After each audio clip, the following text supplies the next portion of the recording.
ನಾಳೆ ಅತ್ತೆ ಮನೆಗೆ ಅಳಿಯ ಆಗೋನ್ ಬರ್ತಿದ್ದಾನೆ. ನಿಮ್ಗೆ ವೆಲ್ಕಮ್ ಒಂದ್ ರೇಂಜ್ ಅಲ್ಲೇ ಇರುತ್ತೆ ಬಿಡಿ.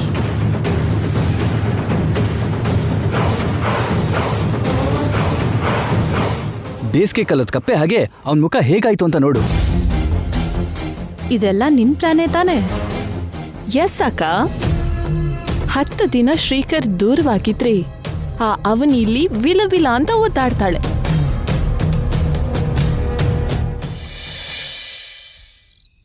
ನಿಹಾರಿಕಾನ 1 ತಿಂಗಳು ನಮ್ಮನೇಲಿ ಇಟ್ಕೊಂಡು ಅವಳ ಕ್ಯಾರೆಕ್ಟರ್ ಬಗ್ಗೆ ಬಯಲ್ ಮಾಡಿ ಹೊರಗಡೆ ಕಳಿಸ್ಬೇಕು ಅಂತ ಮನೆಗೆ ಕರೆಸಿದ್ವಿ.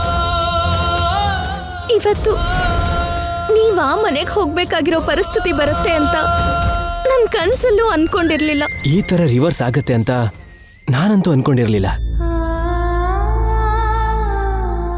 ನೀವ್ ಹೋಗ್ಲೇಬೇಕಾ? ಅಮ್ಮ ಅಪ್ಪನ ಮಾತನ್ನ ಇಲ್ಲ ಅಂತ ಹೇಳಕ್ಕಾಗಲ್ಲ. ಜೊತೆಗೆ ಒಂದ್ ಹೆಣ್ಣನ ನಮ್ಮನೇಲಿ ಇಟ್ಕೊಂಡ ಹಾಗೆ ಒಬ್ಬ ಹುಡುಗ ಆಗಿ ನಮ್ಮನೆ ಕರ್ಕೊಂಡು ಹೋಗೋದ್ರಲ್ಲಿ ಅಭ್ಯಂತರ ಏನಿದೆ ಅಂತ ನಿಹಾರಿಕಾ ಪೇರೆಂಟ್ಸ್ ವಾದಿಸಿದ ವಾದಕ್ಕೆ ಬಲ ಜಾಸ್ತಿ ಆಗೋಯ್ತು. ಅದಕ್ಕೆ ಯಾರು ಇಲ್ಲ ಅನ್ನೋಕ್ಕಾಗ್ಲಿಲ್ಲ. ನಮ್ ಮದ್ವೆ ಆದಾಗಿಂದ ಯಾವತ್ತೂ ನಾನ್ ನಿಮಗ್ ದೂರ ಆಗಿಲ್ಲ. ಈಗ ನೀವು 10 ದಿನ ನನ್ನಿಂದ ದೂರ ಇರ್ತೀರಾ ಅಂತ ನೆನ್ಸ್ಕೊಂಡ್ರೇನೆ ತುಂಬಾ ನೋವಾಗ್ತಿದೆ ರೀ. ತಪ್ಪಿಸ್ಕೊಳ್ಳೋ ಮಾರ್ಗ ಕಾಣಿಸ್ತಿಲ್ಲ. ಇಲ್ಲ ಅಂದಿದ್ರೆ ಹೋಗ್ತಾನೆ ಇರ್ಲಿಲ್ಲ. ನೀವ್ ನನ್ ಕಣ್ಮುಂದೆ ಇದ್ರೆ ಎಂತ ಸಮಸ್ಯೆನಾದ್ರೂ ಎದುರಿಸ್ತೀನಿ. ಈಗ ನೀವು ಕಣ್ಣಿಗೆ ಕಾಣಿಸ್ತಿರೋಷ್ಟು ದೂರದಲ್ಲಿದ್ರೆ ಹೇಗೆ ರೀ? ನಿಜಾನ ಎಲ್ರಿಗೂ ಹೇಳ್ದೆ ತಿಂಗ್ಳೇ ಕಳ್ದು ಹೋಗ್ತಾ ಇದೆ. ಸೊಸೆ ಅನ್ನೋ ಗೌರವ ಸಿಗದೆ ಹಬ್ಬಗಳು ಆಗೋಗ್ತಾ ಇದೆ. ಕನಿಕರನೇ ತೋರಿಸ್ತೀರಾ ಕಾಲ ಓಡ್ ಹೋಗ್ತಾ ಇದೆ. ನಾವು ಮಾತ್ರ ಇನ್ನು ಕಾಯ್ತಾನೆ ಕಾಲ ಕಳೀತಾ ಇದ್ದೀವಿ. ತಾಳಿ ಇರೋ ವಿಷಯ ಗೊತ್ತಾಗೋದಕ್ಕಿಂತ ತಾಳಿ ಇರೋ ವಿಷಯ ಗೊತ್ತಾಗ್ಬಾರ್ದು ಅನ್ನೋ ಭಯ ಜಾಸ್ತಿ ಆಗ್ತಾ ಇದೆ. ಇದೇನಾ ನಾವು ಬಯಸ್ತಾ ಇರೋ ಬಂಗಾರದ ಭವಿಷ್ಯ? ಇದೇನಾ ನಾವು ಕನಸು ಕಂಡ ಜೀವನ? ಕಣ್ಮುಂದೆನೆ ಎಲ್ಲ ಶೂನ್ಯ ಆಗಿರೋ ಹಾಗೆ ಕಾಣಿಸ್ತಾ ಇದೆ. ಬರ್ತಾ ಬರ್ತಾ ಸಮಸ್ಯೆಯಲ್ಲಿ ಸಿಕ್ಕಾಕೊಳ್ತಾ ಕತ್ಲೆ ಜೀವನ ಅನುಭವಿಸ್ತಾ ಇದೀವ್ರಿ. ತಪ್ಪಿಸ್ಕೊಳ್ಳೋದಕ್ಕಾಗಲ್ಲ ಅಂತ ನೀವು 10 ದಿನ ಹೊರಟೋಗ್ತಾ ಇದ್ದೀರಾ. ನೀವು ಬರೋ ಅಷ್ಟರಲ್ಲಿ ನನಗೇನಾದ್ರೂ ಆದ್ರೆ, ನಂಗೆ ಯಾವ್ದಾದ್ರೂ ತೊಂದರೆ ಬಂದ್ರೆ ನನ್ನ ಪರಿಸ್ಥಿತಿ ಏನು? ನಾನು ಯಾರ ಹತ್ರ ಹೇಳ್ಕೋಬೇಕು? ಯಾರ ಹತ್ರ ಕೇಳ್ಬೇಕು?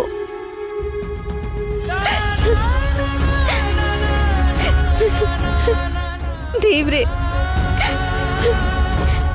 ಯಾಕೆ ನನಗಿಷ್ಟು ದೊಡ್ಡ ಶಿಕ್ಷೆ ಕೊಡ್ತಾ ಇದೀಯಾ?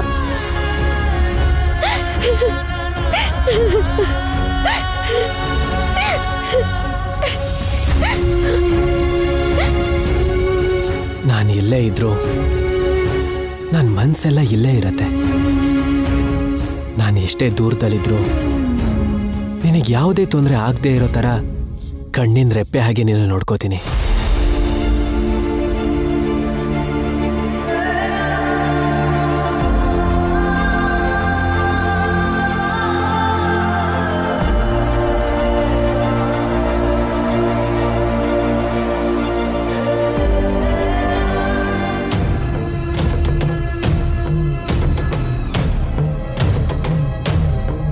ನಿನ್ ಪ್ಲಾನ್ ಪ್ರಕಾರನೇ ಎಲ್ಲ ನಡೀತಿರೋದಕ್ಕೆ ಇಷ್ಟೊತ್ತಿಗೆ ಡಿಜೆ ಸಾಂಗ್ಸ್ ಹಾಕೊಂಡು ಡ್ಯಾನ್ಸ್ ಮಾಡ್ತಿರ್ತೀಯಾ ಅಂತ ನಾವ್ ಅನ್ಕೊಂಡ್ರೆ ನೀನೇನು ಟೆನ್ಷನ್ ಇಂದ ಆ ಕಡೆ ಓಡಾಡ್ತಿದ್ಯಾ? ಲಾವಣ್ಯ ಹೇಳ್ದಾಗೆ ಸಂತೋಷವಾಗಿರ್ಬೇಕಾಗಿರೋ ಸಮಯದಲ್ಲಿ ಹೀಗೆ ಹಾಕಿದ್ಯಾ? ಇನ್ನೇನ್ ಯೋಚಿಸ್ತಿದ್ಯಾ? ನಾನ್ ಹ್ಯಾಪಿಯಾಗೇ ಇದ್ದೀನಕ್ಕ. ಆದ್ರೆ ಅವನಿ ಬಗ್ಗೆ ಚಿಕ್ಕ ಟೆನ್ಷನ್ ಇದೆ. ಬೆಳಿಗ್ಗೆ ಅಷ್ಟರಲ್ಲಿ ಏನಾದ್ರೂ ಸ್ಕೆಚ್ ಹಾಕಿ ಶ್ರೀಕರ್ ಅವ್ರನ್ನ ಬರೋದಕ್ ಬಿಡಲ್ವೇನೋ ಅಂತ ನನಗ್ ಭಯ ಆಗ್ತಿದೆ. ಶ್ರೀಕರ್ನ ಅವನಿನ ದೂರ ಮಾಡೋದಕ್ಕೆ ಈ ಮನೇಲಿ ಆಗ್ತಿಲ್ಲ ಅನ್ನೋ ಕಾರಣಕ್ಕೆ ನನ್ ಮನೆಗ್ ಕರ್ಕೊಂಡು ಹೋಗ್ತಾ ಇದ್ದೀನಿ. ಎಲ್ಲಿ ಅಡ್ಡಕಾಲ್ ಹಾಕ್ತಾಳೋ ಇಟ್ರೆ ರಿವರ್ಸ್ ಆಗಿ ನಾವೇನ್ ಮಾಡ್ಬೇಕು? ಫಸ್ಟೇ ಮುಂಜಾಗ್ರತೆ ಆಗಿ ರೆಡಿ ಆಗಿದ್ರೆ ಒಳ್ಳೇದು ಅಂತ ಮೆಂಟಲಿ ಪ್ರಿಪ್ರೇಷನ್ ಅಷ್ಟೇ. ಶ್ರೀಕರ್ ನಿನ್ ಜೊತೆಗೆ ಕರ್ಕೊಂಡ್ ಹೋಗ್ತಿರೋದಕ್ಕೆ ನೀನು ಒಳೊಳಗೆ ಸಂಭ್ರಮ ಪಡ್ಬೋದು, ಆದ್ರೆ ಶ್ರೀಕರ್ ನಿನ್ ಜೊತೆಗೆ ಅಲ್ಲಿದ್ದಷ್ಟು ಹೊತ್ತುನು ಅವನಿ ಬಗ್ಗೆನೇ ಯೋಚನೆ ಮಾಡ್ತಾ ಇರ್ತಾನೆ. ನೀನಲ್ಲಿ ಏನೇ ಪ್ಲಾನ್ಸ್ ಮಾಡಿದ್ರೂ ಅದೇನೂ ನಡೆಯಲ್ಲ. ಅದು ಮಾತ್ರ ನಿಜ. ವ್ಯಕ್ತಿ ನಿನ್ ಹತ್ರ, ಮನ್ಸು ಅವನೇ ಹತ್ರ. ಆ ಮನ್ಸನ್ ಬದಲಾಯಿಸಕ್ಕೆ ನಿನ್ ಕೈಲಾಗಲ್ಲ. ಆ ವಿಷಯ ನನಗೂ ಗೊತ್ತು ವಸಂತ ಅವ್ರೆ. ಹಾಗಿದ್ದಾಗ ನನ್ ತಮ್ಮನ್ ಕರ್ಕೊಂಡ್ ಹೋಗಿ ಏನ್ ಬಂತು ಪ್ರಯೋಜನ? ಮಾತಲ್ಲಿ ಕೇಳಲಿಲ್ಲ ಅಂದಾಗ ಕೈಗೆ ಸಿಕ್ಕಾಗ ಮಂತ್ರ ಹಾಕಿ ಹತ್ರ ಮಾಡ್ಕೋಬೇಕು. ಏನು, ನಿನ್ಗೆ ಮಾಯ ಮಂತ್ರ ಕೂಡ ಬರುತ್ತಾ? ಕ್ಷುದ್ರ ಪೂಜೆ ಕೂಡ ಕಲ್ತಿದ್ಯಾ ಏನು? ಅಯ್ಯೋ, ಹಾಗಾದ್ರೆ ನಿನ್ನಿಂದ ಸ್ವಲ್ಪ ಹುಷಾರಾಗಿರ್ಬೇಕು. ಸ್ವಲ್ಪ ದೂರನೇ ಇರೋಣ ಲಾವಣ್ಯ. ಛೇ, ನಿಲ್ಸಿ. ಮಂತ್ರ ಅಂದ್ರೆ ಔಷಧಿ. ಓ ಹೌದಾ? ನನ್ ತಮ್ಮನ್ಗೆ ಅವೆಲ್ಲ ಅಭ್ಯಾಸನೇ ಇಲ್ಲ. ಬಿಯರ್ ಇರ್ಲಿ, ಬ್ರೀಸರ್ ಕೂಡ ಇಲ್ಲಿವರೆಗೆ ಕುಡ್ದಿಲ್ಲ. ಆ ಔಷಧಿ ಅಲ್ಲ. ಮತ್ತೆ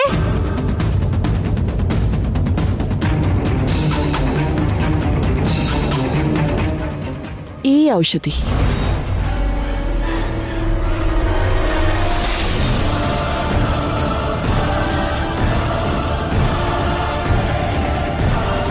ಏನಿದು? ನೋಡೋದಿಕ್ಕೆ ಜಿರಳೆ ಔಷಧಿ ತರ ಕಾಣಿಸ್ತಾ ಇದೆ. ಇವತ್ತು ನೀವು ನನಗೆ ಕಂಪ್ಲೀಟ್ ಆಗಿ ಡಿಸ್ಕನೆಕ್ಟ್ ಅಲ್ಲಿದ್ದೀರಾ. ಇದು ಜಿರಳೆ ಔಷಧಿನೋ ಇಲಿ ಔಷಧಿನೋ ಅಲ್ಲ, ಪವರ್ಫುಲ್ ಲಿಕ್ವಿಡ್. ಇದಕ್ಕೆ ತುಂಬಾ ಮತ್ತಿರತ್ತೆ. ಇದನ್ನ ಕುಡಿದ್ರೆ ಡೀಪ್ ಆಗಿ ಮತ್ತಲ್ಲಿ ತೇಲಾಡ್ತಾ ಇರ್ತಾರೆ. ನನಗೆ ಹತ್ರ ಆಗದೆ ಇರೋ ಕ್ಷಣದಲ್ಲಿ ಇದನ್ನ ಉಪಯೋಗಿಸ್ಕೊಳ್ಳೋಣ ಅಂತ ತರಿಸಿದ್ದೀನಿ. ಇದನ್ ಏನ್ ಮಾಡ್ತೀಯಾ? ಏನಕ್ಕ ಅಮಾಯಕಿ ತರ ಕೇಳ್ತಿದ್ಯಾ? ಇಂಥದ್ದೆಲ್ಲ ನಮಗ್ ಹೊಸ್ತು, ನಾವ್ ಯಾವತ್ತೂ ಟ್ರೈ ಮಾಡಿಲ್ಲ, ಅದಕ್ಕೆ ಕೇಳ್ತಾ ಇದ್ದೀನಿ. ಒಳ್ಳೆ ಸಮಯ ನೋಡಿ ಶ್ರೀಕರ್ ಅವ್ರಿಗೆ ಕೊಡಿಸ್ತೀನಿ. ಅವರು ಹಾಗೆ ಮತ್ತಲ್ಲಿರುವಾಗ ನನ್ ಸ್ವಂತ ಮಾಡ್ಕೋತೀನಿ. ಐ ಮೀನ್ ಕಮಿಟ್ ಆಗ್ತೀನಿ.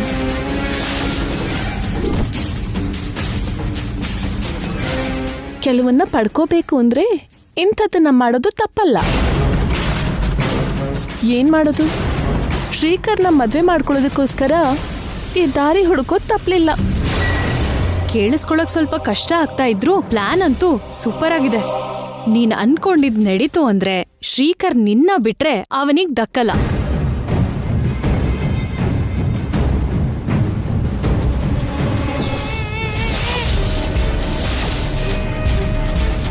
ಖಂಡಿತ ನಡ್ದೇ ತೀರತ್ತೆ ಅಕ್ಕ.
ಅನ್ಕೊಂಡಿದ್ವೊಂದು ಆಗಿದ್ದಿನ್ನೊಂದು, ಎಲ್ಲ ಉಲ್ಟಾ ಹೊಡಿತಲೆ ಬುಲ್ಬುಲ್ ಬೇಬಿ.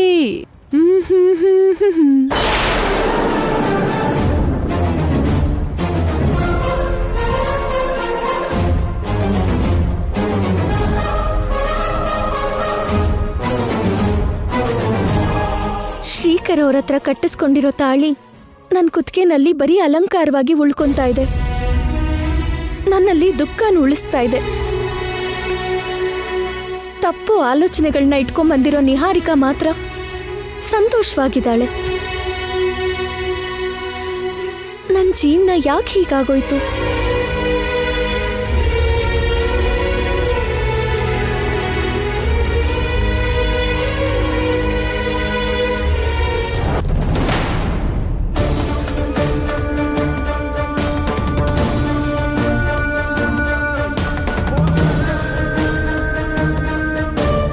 ಅದೇನು ನೀವಿನ್ನೂ ಲಗೇಜ್ ಎಲ್ಲ ಪ್ಯಾಕ್ ಮಾಡ್ಕೊಂಡಿಲ್ವಾ? ನಿಹಾರಿಕಾ, ಏನ್ರಿ? ಇನ್ನೊಂದ್ಸಲ ಯಾವಾಗಾದ್ರೂ ನಿಮ್ಮ ಮನೆಗೆ ಹೋಗೋಣ. ಈ ಸಲ ಕ್ಯಾನ್ಸಲ್ ಮಾಡ್ಕೊಳ್ಳೋಣವಾ? ಅದ್ಯಾಕೆ ಹಾಗಂತಿದ್ದೀರಾ?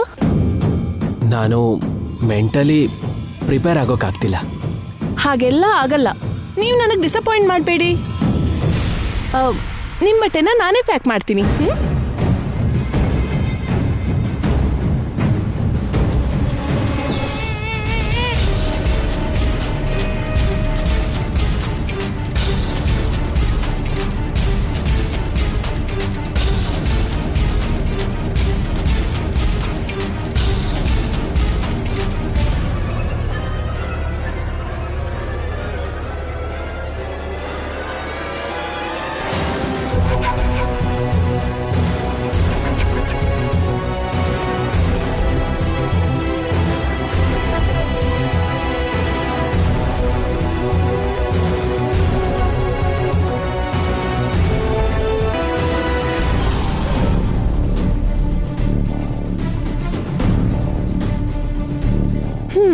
ನಾನು 4 ಟೀ ಶರ್ಟ್ಸ್ ಇಡ್ತೀನಿ.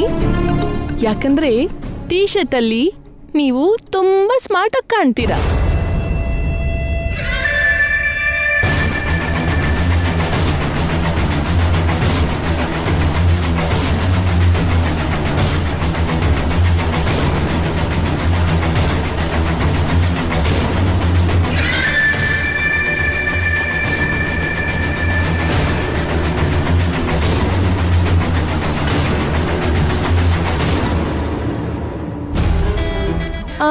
ಆಮೇಲೆ ಇನ್ನೇನು ಪ್ಯಾಕ್ ಮಾಡು ಅಂತೀರಾ?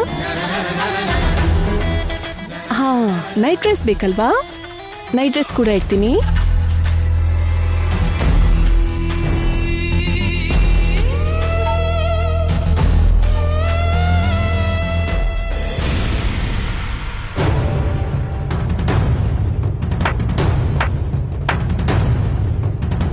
ನಿಮ್ ಲಗೇಜ್ ಪ್ಯಾಕ್ ಮಾಡೋದಾಗೋಯ್ತು. ನೀವು ಹೊರಗಡೆ ಬಂದ್ಬಿಡಿ. ನಾನು ಕೂಡ ನನ್ನ ಲಗೇಜ್ನ ತಗೊಂಡು ಬರ್ತೀನಿ.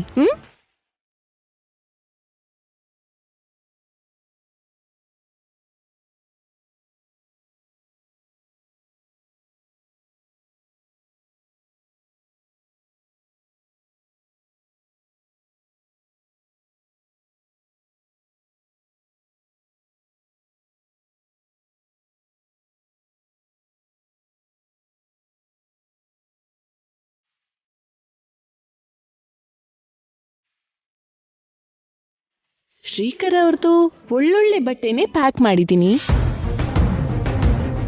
ಯಾಕಂದ್ರೆ ನಮ್ಮನೆಗೆ ಸಂಬಂಧಿಕರು ಸ್ನೇಹಿತರು ಬರ್ತಾನೆ ಇರ್ತಾರಲ್ವಾ. ನನ್ ಗಂಡ ಆಗೋರನ್ನ ತೋರಿಸಿ ಅಂದಾಗ ಅವರು ಅಂದವಾಗಿ ಕಾಣ್ಬೇಕಲ್ವಾ. ಮನ್ಸು ಬೆಂಕಿಲಿ ಸುಡ್ತಿರೋ ಹಾಗಿದೆ ಅಲ್ವಾ. ನನಗೆ ನಿನಗಿಂತ ಜಾಸ್ತಿನೇ ಸುಟ್ಟಿದೆ. ನಿಮ್ಮಿಬ್ರ ಮಧ್ಯ ಗ್ಯಾಪ್ ಕ್ರಿಯೇಟ್ ಮಾಡೋದಕ್ಕೋಸ್ಕರ ತುಂಬಾನೇ ಟ್ರೈ ಮಾಡಿದೆ. ನೀವು ಮತ್ತಷ್ಟು ಹತ್ರ ಆಗ್ತಾ ಇದ್ದೀರಾ. ಇನ್ನು ನಾನಂತ ಪ್ರಯತ್ನ ಮಾಡೋ ಅಗತ್ಯನೇ ಇಲ್ಲ.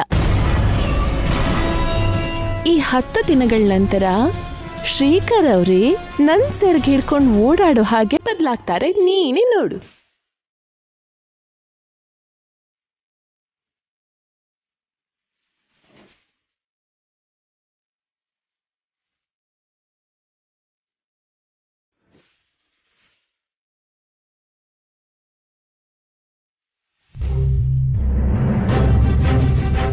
ನಿಹಾರಿಕಾ, ರಾಹುಗಲ ಬರೋದ್ರೊಳಗಡೆ ಬಾಮ್ಮ.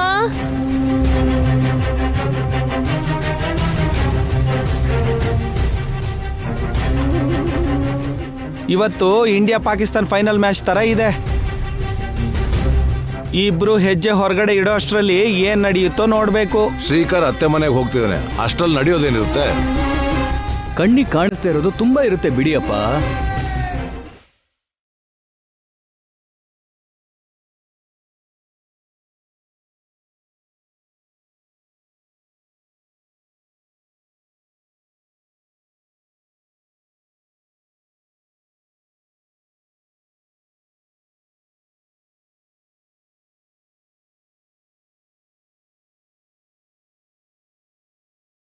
ನಮ್ಮಿಬ್ರು ಲಗೇಜ್ನು ಪ್ಯಾಕ್ ಮಾಡ್ಕೊಂಡಿದ್ದೀನತ್ತೆ. ನಿಹಾರಿಕಾ, ಅವಾಗವಾಗ ನಾವು ಕೂಡ ಬರ್ತಾ ಇರ್ತೀವಿ ಬಿಡು. ನಾವ್ಯಾಕೆ ಶಿವ ಪೂಜೆಲ್ ಕರಡಿ ಬಿಟ್ಟ ಹಾಗೆ? ಇಬ್ರು ಆರಾಮಾಗಿರಿ.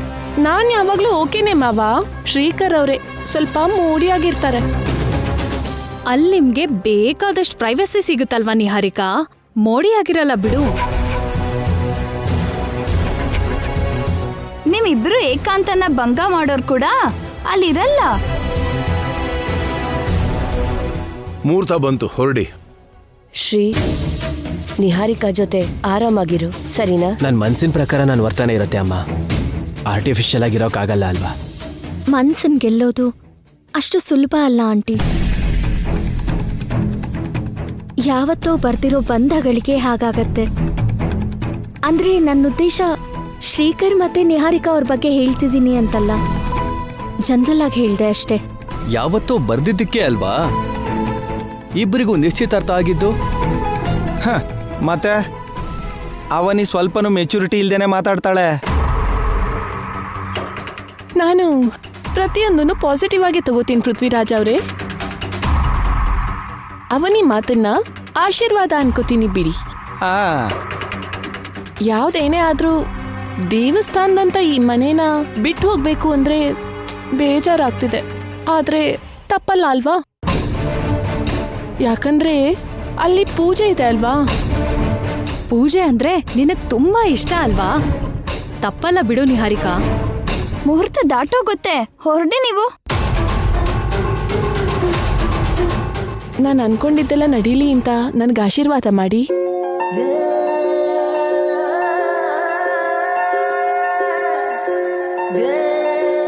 ಹೇಳಮ್ಮ, ನಮ್ಮ ಆಶೀರ್ವಾದ, ಆ ಅಮ್ಮನವರ ಆಶೀರ್ವಾದ ನಿನ್ ಮೇಲೆ ಯಾವಾಗ್ಲೂ ಇರುತ್ತೆ.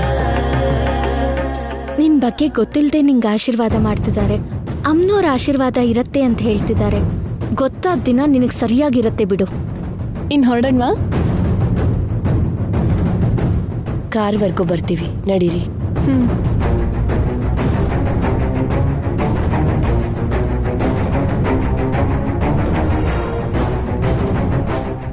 ಏನಾಯ್ತಮ್ಮ?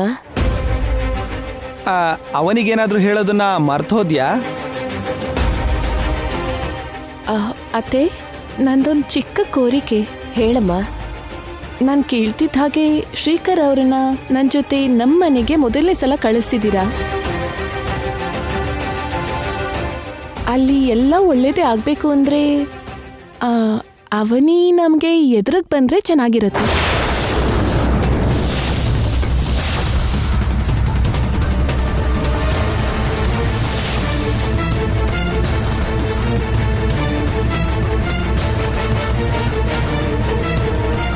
ಅವನಿ ಎದುರು ಬರೋದು ಅಂದ್ರೇನು? ಹಾಗೆ ಕೇಳೋದು ಕರೆಕ್ಟ್ ಅಲ್ಲ. ಅವನಿ ಬಂದರೆ ಒಳ್ಳೇದಾಗತ್ತೆ ಅಂತ ನಾನು ನಂಬ್ತಿದ್ದೀನಿ. ಅವನಿ ಕೈ ಕೂಡ ಒಳ್ಳೇದಂತ ನೀವೆಲ್ಲ ಅಂತಿರ್ತೀರಾ ಅಲ್ವಾ? ನಾನು ಅಂದಿದ್ರಲ್ಲಿ ತಪ್ಪೇನಾದರೂ ಇದೆಯಾ ಅತ್ತೆ? ಅವನಿ ನಮ್ಮ ಕಾರ್ಗೆ ಎದುರಿಗೆ ಬಂದರೆ ತಪ್ಪೇನಿದೆ? ತಪ್ಪೇನೂ ಇಲ್ಲ. ಯಾಕಂದ್ರೆ ಅವನಿ ಈ ಕುಟುಂಬದ ಶ್ರೇಯಸ್ಸಿಗೋಸ್ಕರ ಯೋಚನೆ ಮಾಡೋ ವ್ಯಕ್ತಿ. ಅಮ್ಮ ಅವನಿ, ನಿಹಾರಿಕಾ ಆಸೆ ಪಟ್ಟ ಹಾಗೆ ಕೈಯಲ್ಲಿ ಗಂಗೆನ ಹಿಡ್ಕೊಂಡು ಕಾರ್ ಎದುರುಗಡೆ ಬಾಮ್ಮ. ಒಳ್ಳೆ ಮುಹೂರ್ತದಲ್ಲೇ ಹೊರಡ್ತಿದಾರಲ್ವಾ ಆಂಟಿ? ಇನ್ನು ಎದುರು ಬರೋದು ಯಾಕೆ ಹೇಳಿ? ಮುಹೂರ್ತನೇ ಬೇರೆ.